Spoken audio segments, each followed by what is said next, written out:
And I was assigned this title, Christians Who Changed Their World. And I knew Chuck. He wanted me to do Wilberforce. He wanted me to do a whole bunch of those guys. And I looked at that and I said, nah, too easy.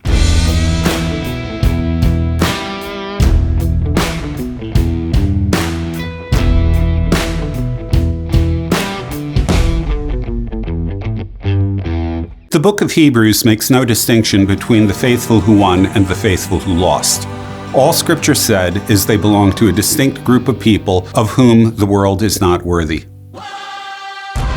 That faithful group spanned centuries and continents. They sailed the Atlantic, lost husbands and wives, forfeited jobs, surrendered rights but never righteousness, hand-wrote visas, suffered national disgrace, and protected the war-torn. These 32 biographies show God has been working through His people throughout history to build His kingdom. May these stories inspire us to live out the kingdom in our own lives and our own spheres of activity, whatever they may be.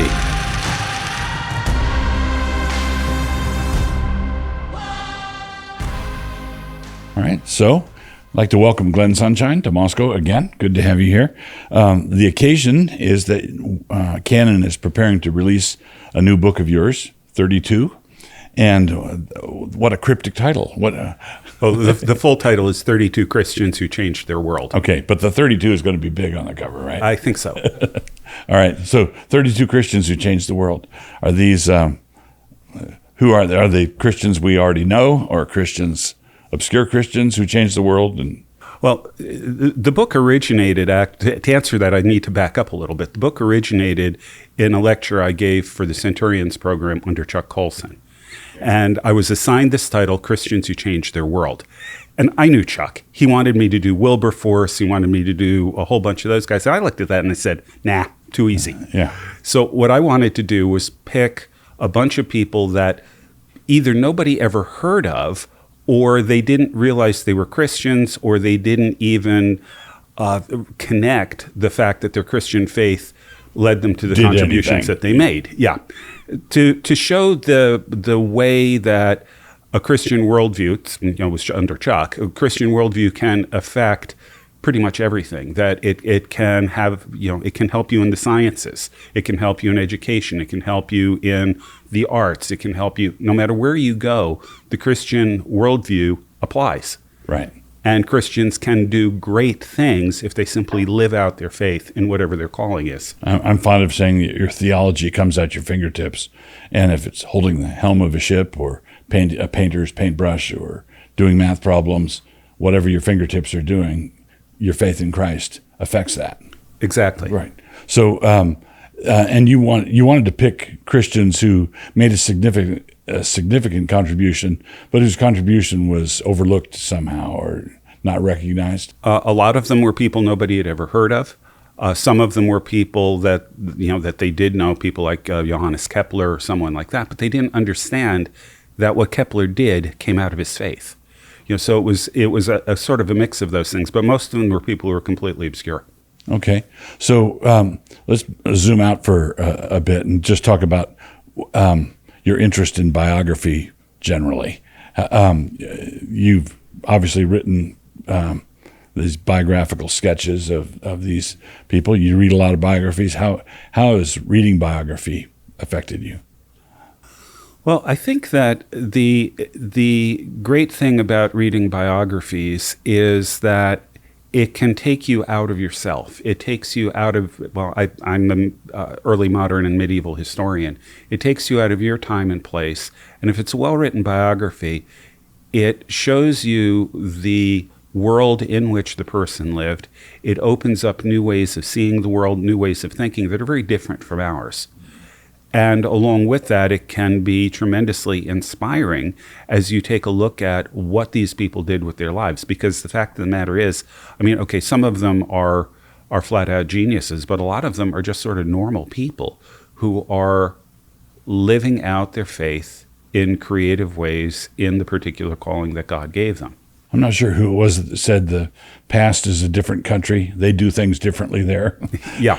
Right? Yeah. Reading biography is like traveling. Where if you're provincial and down on the farm, you think everywhere is like here. Right. You interpret everything in terms of your own experience, and reading biography takes you out of yourself, takes you to different places where it makes you less judgmental, actually. I think that that's correct. And, you know, C.S. Lewis wrote an introduction to Athanasius' On the Incarnation, in which he made a really strong argument for reading old books. Yeah. Because he said, you know, every era has its own blind spots. When we read old books, however, we're quick to recognize their blind spots, but they're not the same blind spots as the ones we have. So that can help us see our own areas that we've completely overlooked, our own assumptions and things like that. It can cause us to help question those things, to identify where those blind spots are. Biography does the same thing. Again, if it's a well-written biography. Talk for a minute. We won't focus on it because we're positive kind of people. We're not going to focus on the negative, but there are pitfalls to reading biographies. Hagiography would be one of them, right? Where you, where the person has no warts and can do no wrong and walked on water. But then there's the debunkers, which would be more in fashion in our day, where we want to take men off their pedestal. I just finished a book this weekend called The Sins of G.K. Chesterton. And it was not a hatchet job. It was not a hatchet job, and it was mostly about the sins of Hilaire Belloc and the sins of Cecil Chesterton, who was Chesterton's brother, and how Chesterton got played by them. But the point is, when I was reading this, I was thinking, you know, anybody who's been through any kind of controversy knows what it would be like to have a biographer come back and talk to only the people on the other side of the controversy. Right. The hagiographers come back and talk to all your fans. The debunker comes back and talks to all the critics. How do you budget? I don't think anybody can achieve total objectivity. We're finite creatures. But how do you achieve sort of a intellectual honesty in dealing with that sort of thing? Well, I think that the best way to do it is to read multiple sources. Read the more positive biographies, read the less positive biographies, identify where the problem areas are, and then just try to make your own evaluation of that. Right. That's really about the only way you can do it. But the thing I think that's important to remember is that we've all got feet of clay. We are all people who have sins, who have faults, who have failings. And well, in the Lord's Prayer, we're told to forgive others. That we're told to ask God to forgive us the way we forgive others. Mm-hmm. And I think we don't take that seriously enough. Yes, it's important to identify where there are failings in people, but it's also important to treat them with sympathy. Yeah. Because we have failings ourselves. We have faults ourselves. We have our own sins. Yeah. Judge not lest you be judged. Exactly. Judgment with which you judge, you shall be judged. My father grew up in a Nebraska farm family, second of 6 sons, joined the Navy. It was a Judeo-Christian family, but not Christian. And he was converted at the Naval Academy. And while he was at sea, he decided that he had no examples. He had no Christian examples to imitate. And the New Testament instructs us to learn by imitation. Paul saying, imitate me as I imitate Christ. And my dad decided that I need to read biographies so I can have 10 lives to imitate. So he started back in the 50s reading missionary biographies, and that became a lifelong habit, giving biographies away, because a lot of people today, particularly today, don't have models to look up to. They have no idea how you'd even start to go about living life as a Christian in different fields. Yeah, and the problem with that is that you have to be careful about picking your biographies. Right now there is a movement to denigrate Eliot, Nate Saint, all of the others that were martyred there as cultural imperialists. Right. So you have to be careful where you're looking, even in a culture like ours, where there is widespread hostility to Orthodox Christianity in both faith and practice. You have to be careful about your biographies, because what you're going to find are people, as you're going to find the debunkers. You're going to find the people who are going to complain about everything that's being done. Right. And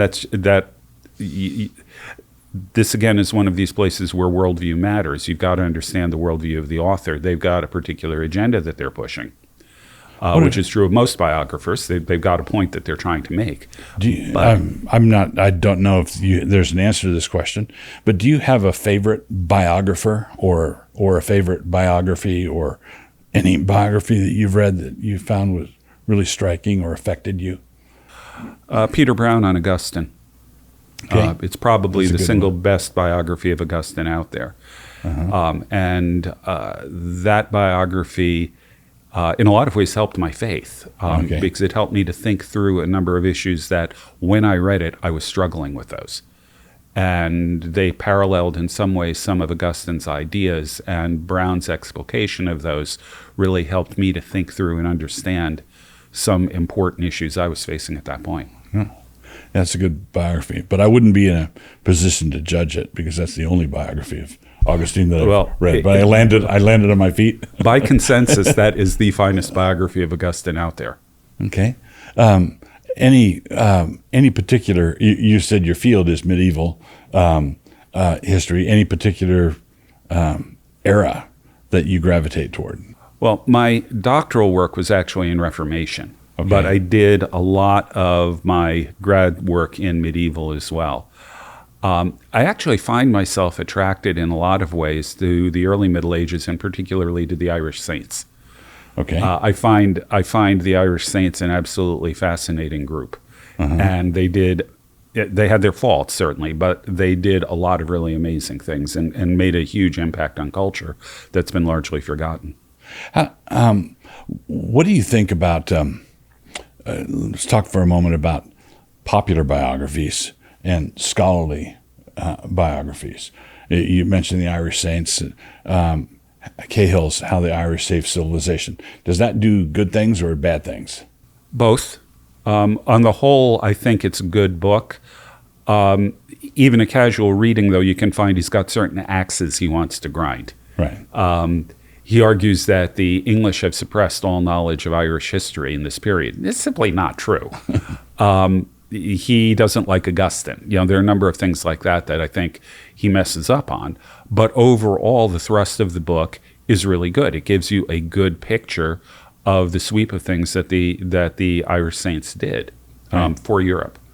Do you prefer deep dive biographies into one guy? For example, I think of Dallamore's 2-volume biography of Whitefield, yes, which was that was another one that I was going to name as one that I liked. Yeah, that was a big one for me. It was a man.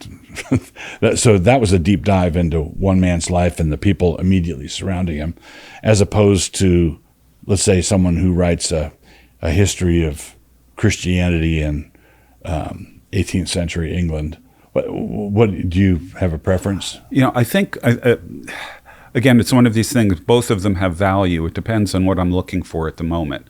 There are times when those deep dive biographies are really useful to me in terms of my own work and in terms of my own growth. But there are other times when you can not see the forest sometimes because of the trees. And I think sometimes the more broad, sweeping histories can do you a lot of good too. Both of them have their place, and I don't really know that I can say I've got a preference. Okay. So any other? So what about a secular figure's biography of someone like Churchill or someone like that? Do you read biographies of secular individuals in order to get the place of around Christians? Yes, and in order to, sometimes a biography is the best way to get a sense of a period. And as a historian that has had to teach everything from the Stone Age to the present, getting that sense of a period is really important. And sometimes actually the best way to do it, even in a classroom, is to tell stories about a specific individual. Because those stories can illustrate, number one, people like stories, so you can actually catch people's attention with that. But they also can illustrate things about the period that you could talk about in an abstract way, but then it doesn't really sink in what you're saying. It's when you're dealing with the individual and you're looking at the story that you really grasp what's going on. Okay. Do you have a particular appreciation of or suspicion of autobiography? Autobiographies, it depends on the individual, but you always have to read them with a grain of salt. There are some of them that are out there that are very much exercises in self-promotion. One of the figures that I deal with when I'm working in the Renaissance, Petrarch, it's really hard to get a hold of who Petrarch is because he is self-consciously writing for an audience and trying to guide what you think of him through his writing. So you got to be careful about that kind of thing. What would Petrarch have done with an Instagram account? Yeah, well, that's almost as horrifying to think about as what Luther would have done with Twitter. So, if you have one of the obviously the danger of autobiography is the person self-promoting, but I've thought about as I'm telling stories about things that I went through or situations I was in. You've got the sort of the pressure of charity, right? There are people in my life who have done bad things, and do I really want to, let's say it's a fellow Christian who behaved in a shabby way, right? They're not with the orcs, they're not the devil's party, but you can't really tell the story as it happened and bring the receipts without sinning against charity, right?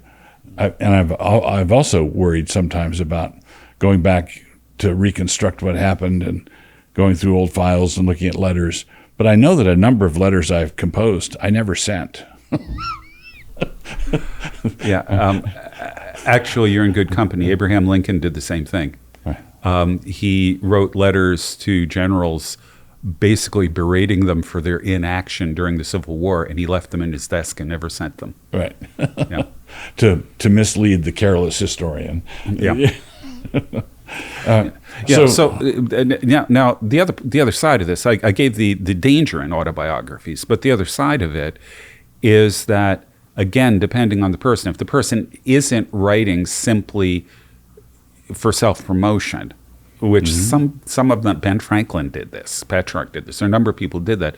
Others really want to use autobiographies as a form of, there's a range of things, as a form of therapy, as a form of confession, as a form of trying to set the record straight.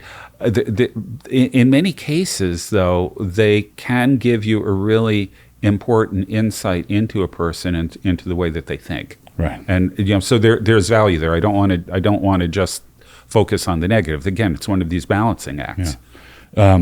H.L. Mencken wrote 3-volume memoirs or autobiography, Happy Days and Newspaper Days and Heathen Days. And just aside from all the the story or the history, you really come away with a good grasp of that man's personality. Mm-hmm. So you could, which you might be able to tease out from his writing up, his regular published writing. But when he's talking about the things he went through, I think I know him better, even if he doesn't know himself as well as he ought. Right? Yeah. So I've got two related questions. One is to tie off the autobiography.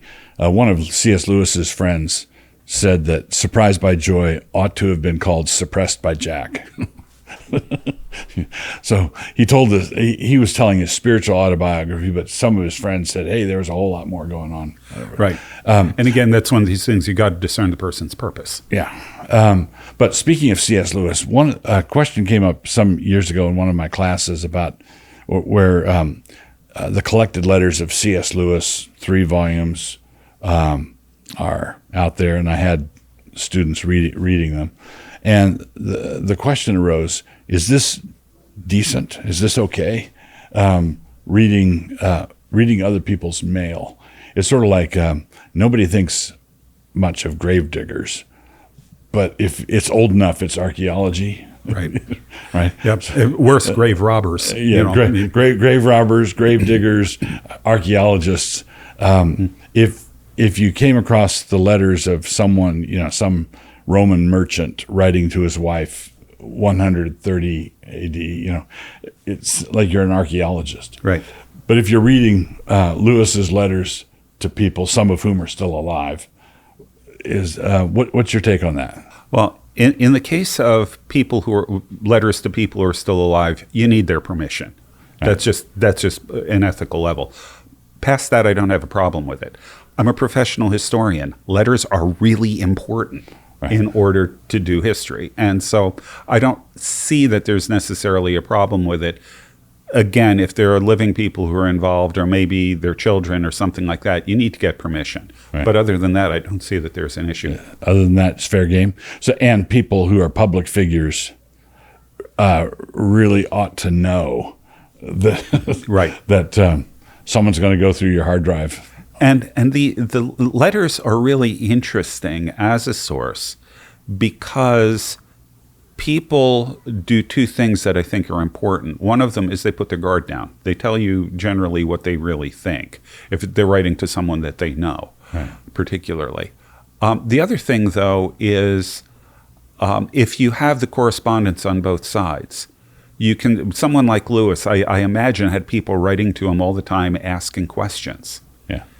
And you can see the way he thinks through the answers, not just on his own, but in a kind of dialectic. He's dealing with another person. Lewis was smart enough to understand you have to think about that other person. Who is it?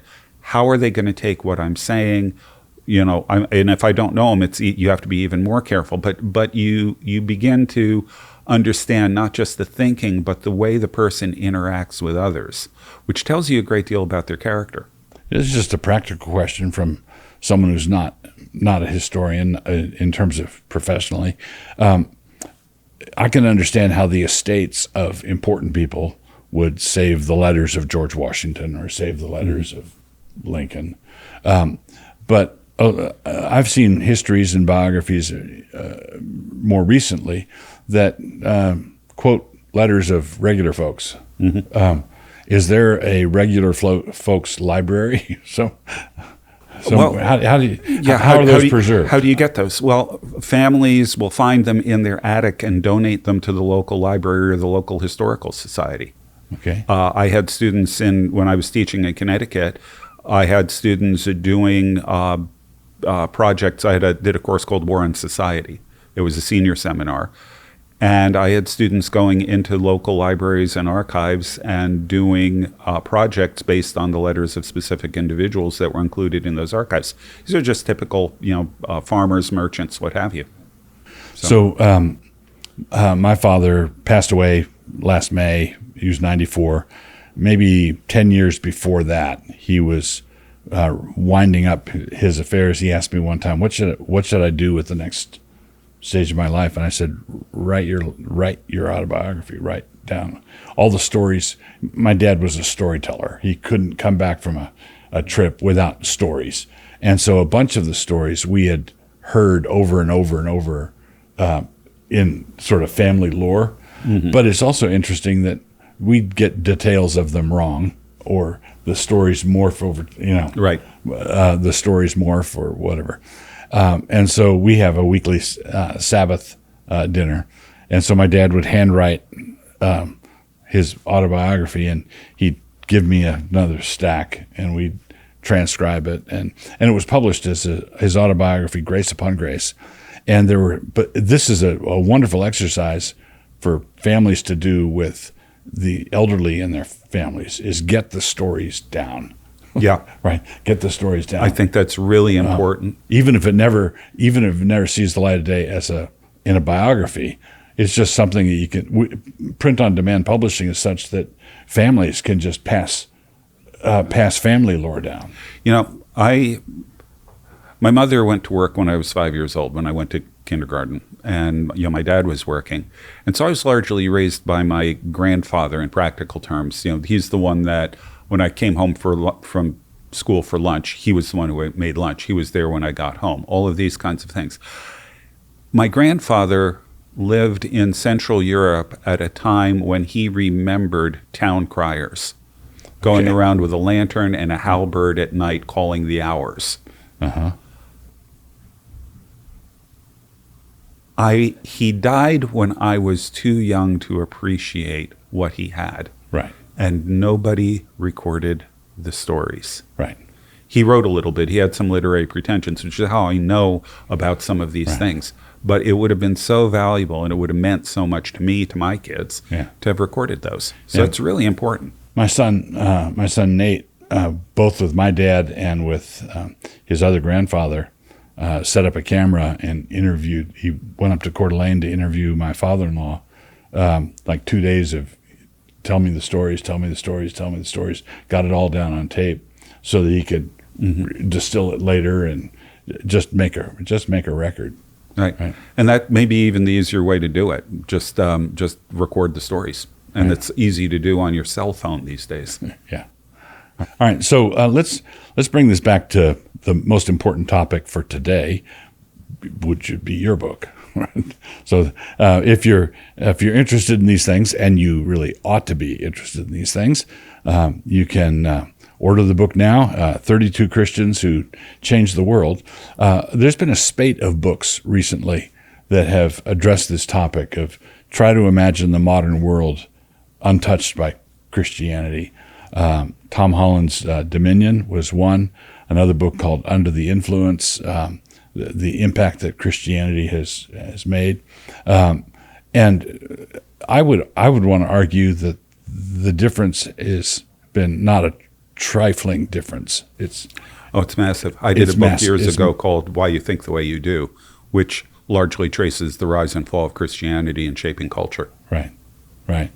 So I heard someone tell a story one time of an atheist who was traveling to the Middle East, and he was being hassled at customs. Like, you're a Christian, like you're a crusader, you're a Christian. He said, no, I'm an atheist. I don't believe in God. You're a Christian. No. Then he got to his place where he was staying, and there was a little plaza, and there was a row of women. It was in the Middle East somewhere, and there's a row of women sitting against the wall, and their sons were out playing, throwing up kittens and hitting them with a baseball bat, with the moms watching and laughing and stuff. A baseball bat or cricket bat or something like that. And this atheist thought, I am a Christian. Yeah. Right. This is, we are shaped. I think it was Churchill who said, first we shape our buildings and then our buildings shape us.